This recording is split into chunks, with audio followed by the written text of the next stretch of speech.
Hey everyone. I can't believe I'm doing this, but I'm going to break the rules because the rules don't seem to matter. I am going to start telling my side of the story. I'm not going to bash anyone. I am not going to do anything like that.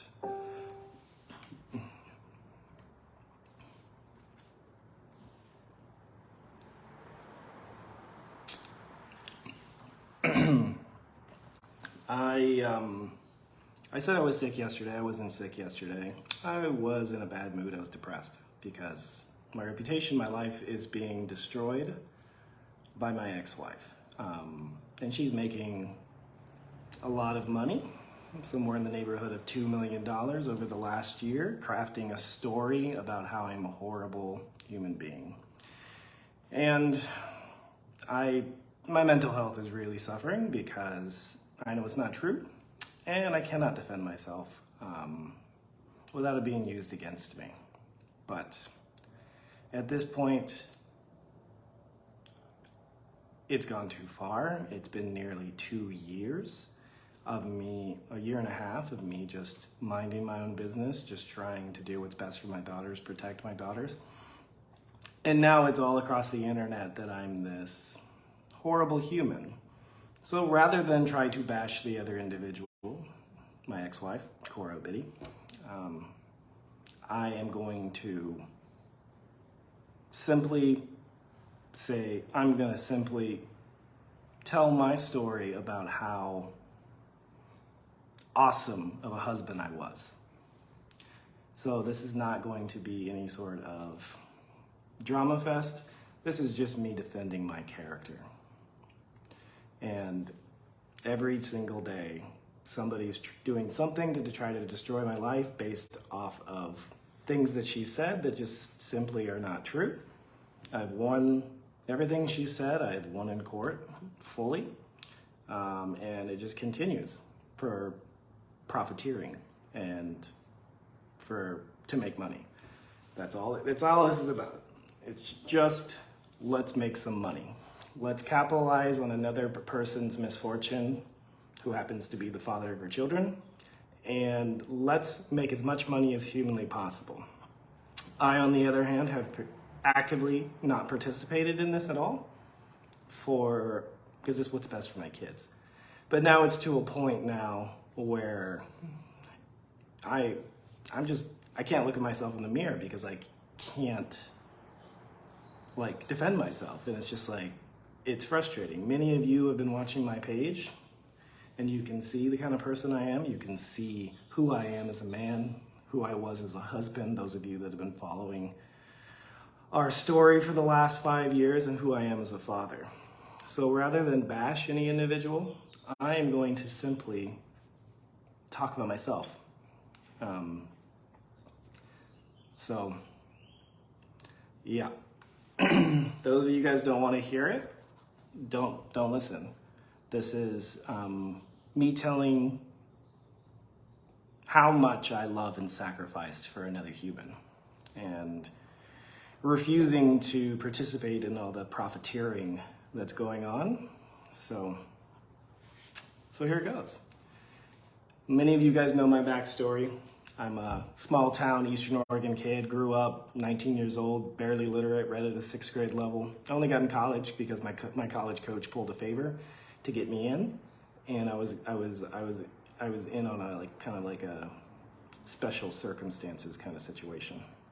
At 19, I decided I'm going to change my life, and I worked hard for until today, to better my life and make a better life for my children.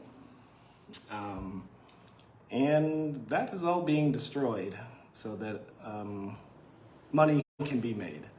And I'm not here to make money. I am here because it's really affected me that nothing I do, I follow all the rules. I do not participate in anything. I put the kids first, and at the extreme detriment of myself, and it doesn't seem to matter.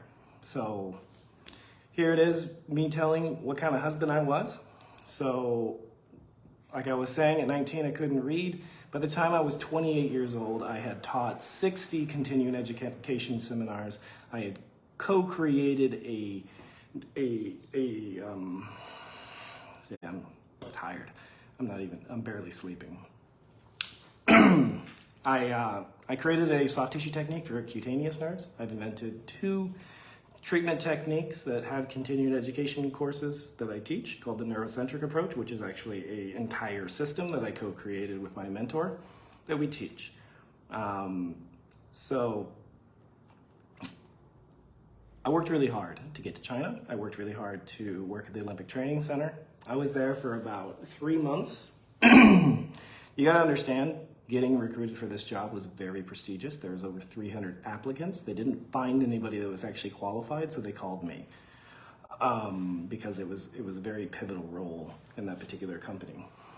So I established myself, my reputation in my industry as a innovator, as somebody that pushed the boundaries, that wasn't afraid to get criticized for coming up with new ideas, because at the end of the day, I am a patient-centered chiropractor, and if something works, even if it doesn't make sense with the conventional science that we have at the time, which now is present, that I was going to do whatever worked to help my patients feel better.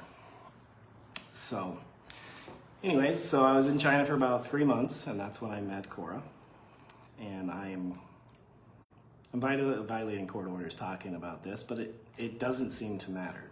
Hundreds and hundreds of court order violations later, it doesn't seem to matter. Probably because I'm a male. The system is against men. Absolutely. This is showing me this more than anything. So we met. First night we met, we went out to the club and we had a fantastic night. We both got very intoxicated, and she came back to my house. And being the gentleman that I was, I refused to sleep with her on the first night because I deemed her and myself too drunk. So we did not. And the next morning, that was the only day we spent apart in China, was the next day.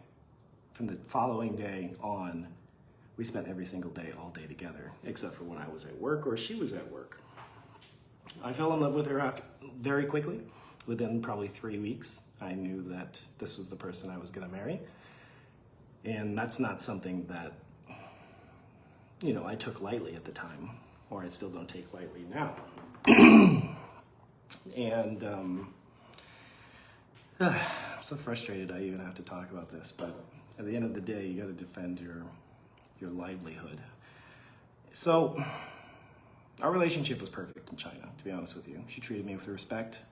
She treated me like I was a king, and I returned in kind. So, why did she move to China? She moved to China because she released an EP that was an utter failure. And she moved to China because she wasn't making money as a singer, as a dancer. She had broken up with her boyfriend, and she needed to go and make some money. That was the goal, is to go to China for a few years, make some money, and come back and build a house or something like that. Well, I encouraged her adamantly to follow her dreams because I was the product of somebody that overcame insurmountable odds to accomplish my dreams. And at 28 years old, I had accomplished every dream that I had, every goal that I had put out at that point. So I was extremely happy with where I was, and I knew what it felt like to accomplish something very difficult, to accomplish a dream, and then actually see it occur. And I wanted that for her. I wanted that for my wife, soon-to-be wife at that time. So every single day, and I mean every day, we would go out and we would think of content ideas. And I would film for her. I would motivate her. I would push her to be her best. We would do maybe 50 takes of a dance scene on any given day sometimes. And we wouldn't do it until we wouldn't stop until both of us were very happy with the result. And after a few months of this, see what was working and see what wasn't, I decided that it was working. When she moved to China, she had 43,000 Instagram followers and barely any followers anywhere else. And after just a few months, we got her up to like 80,000 roughly. So we were seeing what was working or not. So in high school, I actually took video productions. I took 2 years of video productions. I made the highlight reel for my cross-country team. I really liked editing videos. So what I did is I bought a subscription to Adobe, and I would take the videos and I would actually speed up her body movements to make her look like a better dancer. Now, she's an extremely gifted, talented dancer anyways, but for social media, it's all about like getting your attention past the first 3 seconds. So I would speed up her hips so they would bounce more. I would speed up her arms so it looked a little bit more eye-catching, because sometimes on video it's not, what looks really good in real life doesn't look as good on camera. So you have to speed it up a little bit. You got to make the hip movements. You got to make it pop more. And that was exactly what I did. And one sec, I'm gonna get some water.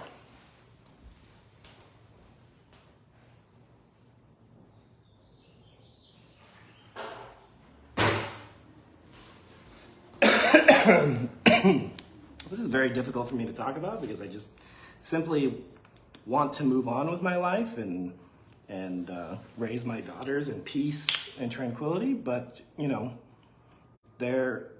like I said, she's made $2 million in the last year and a half off of trashing the father of her children, who they love and adore, I will say. So we'd speed up the videos, and I could see it was starting to gain traction.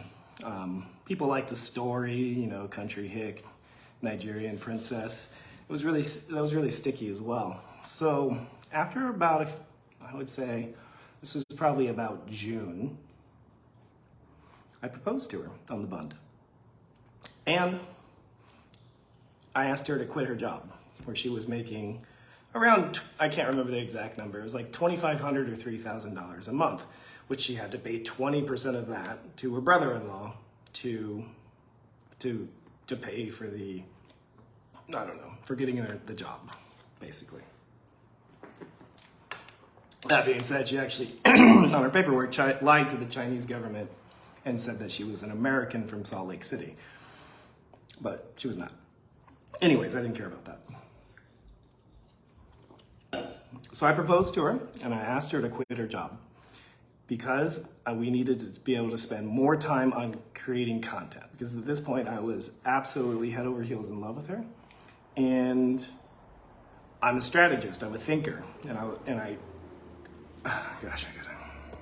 this is even difficult for you to talk about.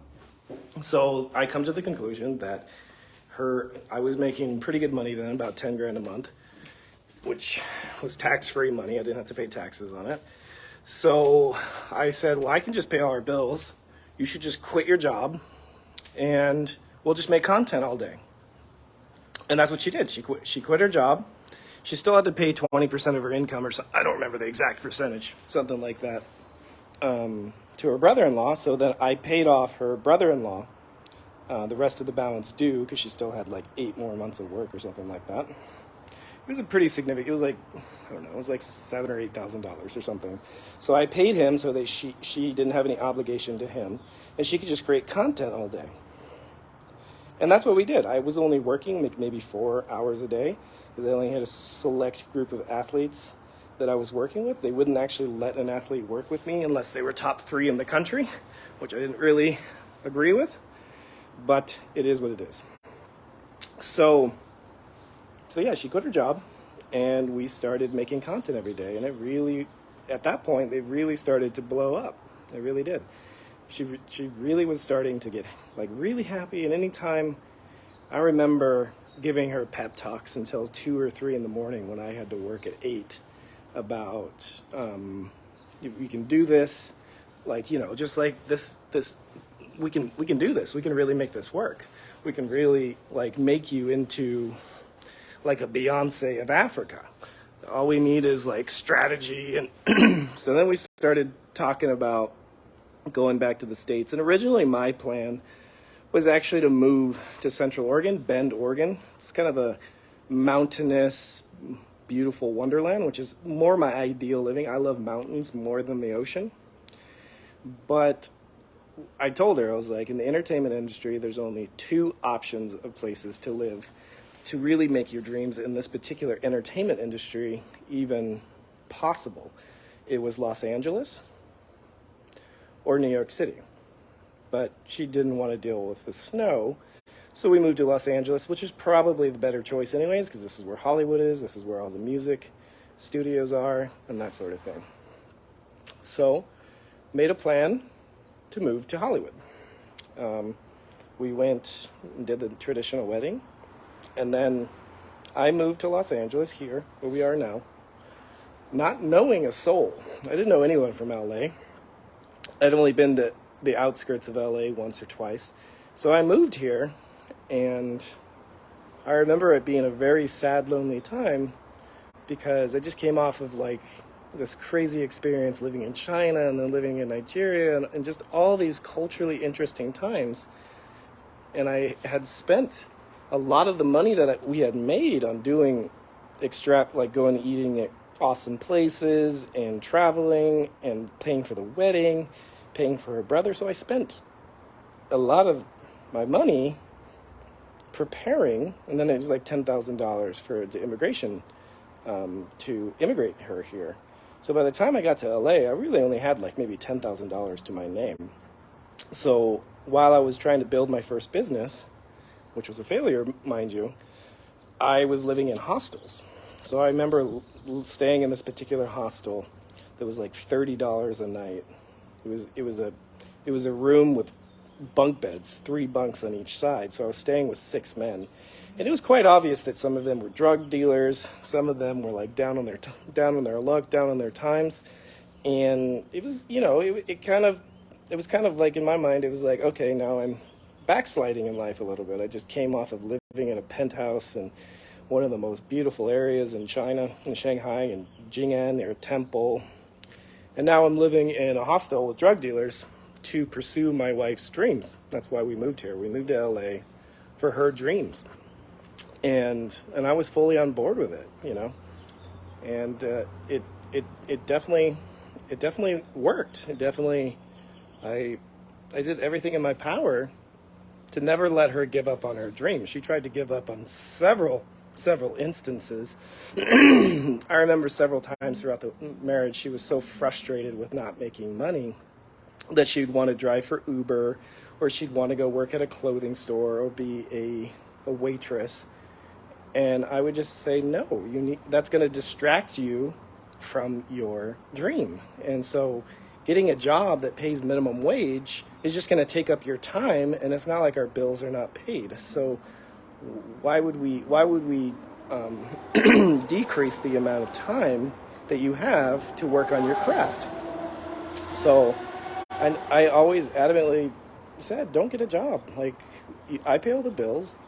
Make the plan literally was for her to get a major contract or really get it off the ground. And then while she was in the peak of her career, I would just travel with her and be her manager and take care of everything she needed. So I was completely devoted to helping her achieve everything that she wanted to achieve. And I did that. I did help. I was there every single day filming. I was there every single day editing photos. I was there every single day coming up with content ideas. I was there every day in her corner, supporting her, loving her, and just being a cheerleader for her. Because I was in love. That's just who I am. That's what I do. That's what I do with my kids. And that's what I do for anybody I love. So I truly dedicated my all, everything I had, my energy, my intellect, my finances, my spirit, my body, to propelling her forward so that she could accomplish what she wanted to accomplish. And it was like I put just as much energy into her dreams as I did my own. And after a time, which I will never do again, our entire family structure was centered around her social media needs. And, it's like I would, I, I really went above and beyond to try to always make her happy. I remember many occasions like that I would work a 10-hour day and she was, at home with June and just miserable because she was at home with June and she wanted to be out. So after a 10-hour day, I would watch June and tell her to go out salsa dancing, and she would do this once a week. Once a week, and I was always busy at that time, like literally 10-hour days, because I was trying to, pay off my student loans. I was trying to get us financially, like, solvent and get us financially in a stable place so that we could buy a home. So I worked a lot, and then when I came home, she would want to go out, and I would watch June, and she would go out and party or whatever she did until 4 and 5 in the morning, and I would be up with June, feeding her, whatever was necessary, while she went out and did what she needed to do. And then I'd get up at 7 or 8 in the morning and do the process again. So I was very sleep deprived, very tired all the time. And I really, really dedicated 5 years of my life to making sure that she was happy, making sure that she accomplished what she wanted, and she did accomplish it all. And what did she do once she accomplished it? And I'm not going to go into the negative details of what she did or what I did, because we're divorced. None of that matters anymore. It really doesn't. It really doesn't matter anymore. Because at the end of the day, if I go online, just start bashing her, and continuing to bash her, it's just not going to look good on my character. Am I perfect? No. And it's just not something. I just don't want it to continue to be a back and forth for the duration of my little girls' lives. And that was what I've been trying to avoid for a really long time. A really long time. And it's really, really, it really hurts me that a person that I spent so much of my life trying to build up and just fill that need, that deep, solid need that she had to be this international famous artist, that, it just hurts me that she would turn around, see an opportunity, because the opportunity was there, to try to destroy my life at personal income of herself. It just really was, it was really hurtful. And I'm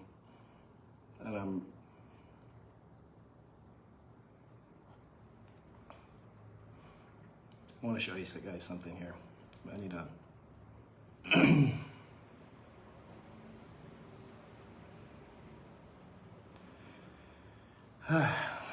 So, it's really sad, but, it is what it is. Do I still love her? No. You can't. You cannot do what you cannot just try to destroy a person's life for over a year and a half and still be in love with that person. But this is what I wanted to show you guys. She's online crying wolf that I'm trying to steal her money. She's always talking about how she is poor single mother, struggling to feed her children. But if you look at this is her Facebook income for 1 month. $85,000 for 1 month of tarnishing my name. There's her name, Chukwufunanya Anita Dean. $85,000 in 1 month off of trashing me. So I shouldn't even be making this video. This will be used against me in court. But it is a tragedy to humanity that someone that could do so much for you, you turn your back on them and try to destroy their life. It is a tragedy to humanity. It is an injustice, and I'm really questioning humanity right now, because you're all there sitting and believing it because she said it, so it must be true. So I can categorically say that everything she said about my character is false, and I've proven and won in court time and time again. But it doesn't matter because the headlines are the headlines, and she's just doing this for money. She's making this shit up all for money. She starts seeing the money. She starts seeing when she talks badly about me, it makes thousands and thousands of dollars a video. So she does it more and more and more all the time. So I've now defended my own character. I have now defended my own peace of mind. And I don't intend on talking about this subject again. I am not going to come on here and bash my ex and say all the horrible, horrible things that she did in our marriage. It's over. I need to think about the kids and moving forward. And right now what she's doing is destroying my little girl's future. It's unacceptable. I'll see you later.